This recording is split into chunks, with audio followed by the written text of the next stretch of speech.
ఆర్యవైశ్యుల కోసం భూలోకానికి వచ్చినటువంటి దేవతలే ఈ దేవతలందరూ కూడా. మరి ఆ అమ్మవారు వాసవిగా వరమిచ్చిందేప్పుడు 8 మంది దేవతలు కూడా ఈ విధంగా వరమిచ్చారు ఆర్యవైశ్యులకు.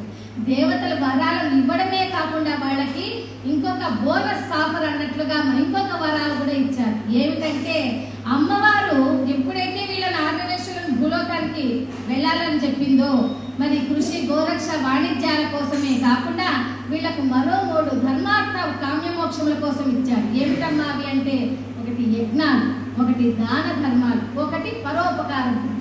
అందుకే చూడండి ఎన్ని సేవలు చేస్తారో మన ఆర్యవైశ్యులు. పరోపకారం అంటే పరులకు సహాయం చేస్తామనేటువంటి బుద్ధి ఉండగానే ఈ రోజుకి ఇన్ని సత్రాలు, సంఘాలు, దేవాలయాలు, గ్రంథాలయాలు, విద్యాలయాలు, వైద్యాలయాలు, భోజనాలయాలు ఇన్ని నిర్మిస్తూ ఉన్నారు మన ఆర్యవైశ్యులు. అంతేకాకుండా ఈ కృషి గోరక్ష వాణిజ్యాలన్నీ కూడా నడపడానికి భగవంతుడు అంటే అమ్మవారు మనకి వ్యాపార సాధనాలు 8 వ్యాపార సాధనాలను ప్రసాదించింది అమ్మవారు. ఏమిటా 8 వ్యాపార సాధనాలు అంటే, ఒకటి కాట. కాట అంటే తెలుసు కదమ్మా, ఇలా తూకం వేసేటువంటి కాట. అంటే తూకం వేస్తారు. ఏమేమి వేస్తారు? బంగారాన్నైనా తూకం వేస్తారు, కూరగాయలు తూకం వేస్తారు, కిరాణా సరుకులను తూకం వేస్తారు. కానీ అన్నిటినీ తూకం వేసినా ఒక్కొక్క పదార్థానికి తూకం అది వేసేదానికి ఒక్కొక్క డిఫరెంట్గా వాటి పేర్లు ఉంటాయి. ఇప్పుడు కాట అనుకోండి, అమ్మవారు సృష్టించింది. ఈ కాట అంటే ఈ కిరాణా షాప్లో బియ్యం బస్తాలు, బెల్లం బస్తాలు, పప్పు ధాన్యాల బస్తాలుగా తూకం వేసేటువంటి వాటిని కాట అంటారు. అదేవిధంగా త్రాసు. త్రాసు అంటే బంగారాన్ని తూచేటువంటి దాన్ని త్రాసు అంటారు. అదేవిధంగా తక్కెడ. తక్కెడ అంటే కూరగాయలు తూచేటువంటి దాన్ని తక్కెడ అని అంటారు. ఆ విధంగా అమ్మవారి ఇంకా సృష్టించింది సేరు. అంటే ధాన్యం కొలుస్తాం కదా, పూర్వకాలం అయితే సేరు, అర్ధ సేరు, పావు సేరు, తవ్వ, మాణికం, సోలగిడ్డ ఇవన్నీ పిలిచేవాళ్ళు. మరి ఇప్పుడు అవన్నీ ఎవరు పిలుస్తున్నారు? ఏదో ఒక కప్పు, ఒక గంట మెజర్మెంట్ పెట్టుకొని ఆ మెజర్మెంట్తో బియ్యం వేసేసి అన్నం వండేస్తున్నారు. అయితే ఇప్పుడు అవన్నీ కూడా ఈ తవ్వ, సోలగిడ్డ, పావు, అరపావు, కొంచెం మాణికము ఇవన్నీ కూడా వాడుకలో లేకుండా పోయినాయి. ఇలాంటివన్నీ కూడా అమ్మవారు సృష్టించి ఇచ్చింది మనకు. అంతేకాకుండా అరక, నాగలి. నాగలి అంటేనేమో ఎద్దు మీద పెట్టి భూమిని దున్నేటువంటి దాన్ని నాగలి అంటారు.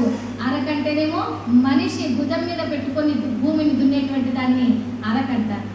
ఆ విధంగా కావిడి.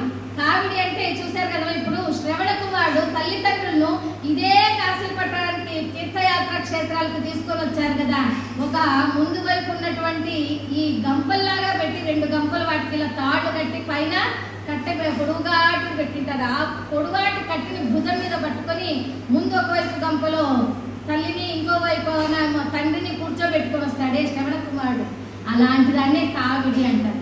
ఈ కావిడి ఇవన్నీ కూడా మనకి. అంతేకాదు గజంబద్ద, కొలబద్ద అంటాం. గజంబద్ద అంటేనేమో ఈ భూమిని కొలిచేటువంటి, ఈ కొలబద్ద అంటే కదా ఈ వస్త్రాల వ్యాపారంలో కూడా వస్త్రాన్ని కొలుస్తూ ఉంటారు కదా. ఈ పరికరాలన్నిటినీ కూడా మనకి ఆర్యవైశ్యుల వ్యాపారాల కోసం మనకు అమ్మవారే స్వంతంగా స్వయంగా అమ్మవారు మనకి సృష్టించి ఇచ్చినటువంటి ఈ వ్యాపార పనిముట్లను మనం తప్పకుండా ప్రతిరోజు పూజిస్తూ ఉంటారు. అంతేకాకుండా దసరా శరన్నవరాత్రుల్లో ఆయుధ పూజ అని ఒక రోజు చేసుకుంటాం. అవునా? ఈ ఆయుధ పూజ రోజు అమ్మవారు సృష్టించి ఇచ్చినటువంటి ఈ వస్తువులన్నింటినీ పెట్టి మనం పూజ చేస్తే సంవత్సరానికి ఎంత పెట్టుబడుల మీద ధనాన్ని మనకి ఎంత లాభాన్ని మనకు చేకూర్చాలో ఆ వ్యాపార పనిముట్లన్నీ కూడా మనకి ప్రకృతి నుంచి వచ్చే శక్తి నుంచి అవి గ్రహించి మనకు వ్యాపారంలో లాభాలను అందింపచేస్తూ ఉంటాయి ఆ వ్యాపార పనిముట్లు. అందుకని అవి కేవలం చెక్కతో తయారు చేశారు కదా, ఇనుముతో తయారు చేశారు కదా, స్టీలుతో తయారు చేశారు కదా అని మనం ఎప్పుడు కూడా ఈ వ్యాపార పనిముట్లను అనుకోకూడదు. ఎందుకంటే అవి అమ్మవారు సృష్టించి ఇచ్చినటువంటి పరికరాలు కనుక అమ్మవారి ప్రసాదాలుగా వాటితోనే మనము ఈనాటికి చూడండి వ్యాపారాలు, వాణిజ్యాలు చేస్తూ మన ఆర్యవైశ్యులు ఎంతో కీర్తిని, పేరు ప్రతిష్టలను కాంచుతూనే ఉన్నారు. ఈ వ్యాపారాలు చేసే కదా ఇంత పెద్ద పెద్ద దేవాలయాలైనా, సత్రాలైనా, సముదాయాలైనా ఇంత మంచి కార్యక్రమాలన్నీ చేస్తున్నారంటే ఈ వ్యాపారాలు నిర్మించే కదా. పూర్వకాలం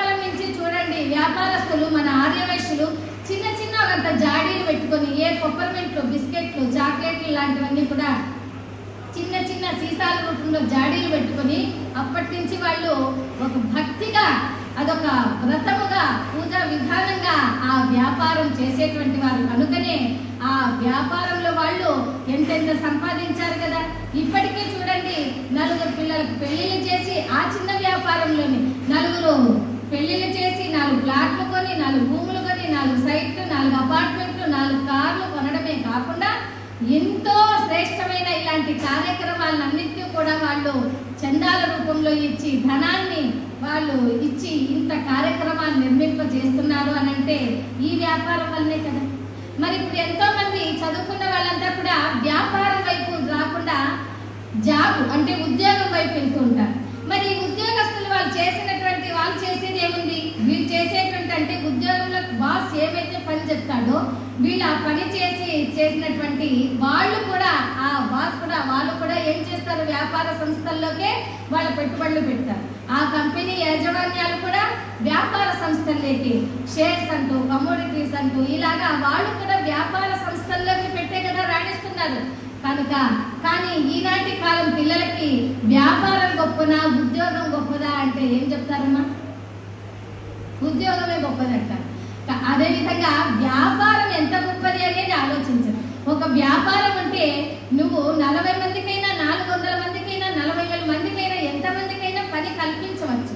వాళ్ళందరికీ అంటే ఒక్కొక్కరికి పని ఇచ్చారంటే వాళ్ళ కుటుంబాన్ని వీళ్ళు పోషించినట్టే కదా. ఆ విధంగా వ్యాపారంలో ఎంతో పోషించవచ్చు. మరి అదే ఉద్యోగం అయితే ఏముంది? వీళ్ళకంటూ స్వతహాగా నిర్ణయాలు తీసుకునేకుండా లేదు. బాస్ సెలవు ఇస్తేనే వీళ్ళకి సెలవు, లేకపోతే ఉండదు. అదే వ్యాపారం అయితే వీళ్ళే రాజు, వీళ్ళే మన. వీళ్ళకి ఏమైనా ఇబ్బందులు ఉన్నా తండ్రి, తల్లి, అక్కనో, అన్ననో ఎవరో ఒకరు వ్యాపారంలో ఉండి చూసుకుంటారు. అదే ఉద్యోగం అనుకోండి, ఎప్పుడైనా జ్వరం వచ్చినా, ఆరోగ్యం బాగలేకపోయినా మా బదులు మా అమ్మగారు వచ్చి ఈరోజు జాబ్ చేస్తారండి అంటే ఒప్పుకుంటారా బాస్? ఒప్పుకుంటారా? ఒప్పుకోరు కదా. మరి అదేవిధంగా ఈ వ్యాపారం అనేటువంటిది మనకు అమ్మవారు ఇచ్చినటువంటి వరం. వాసవి మాత అనుగ్రహించిన వరమే మనకు వ్యాపారం. అందుకని మన వ్యాపార దేవతయే శ్రీ వాసవి కన్యకా పరమేశ్వరిది. జై బోలో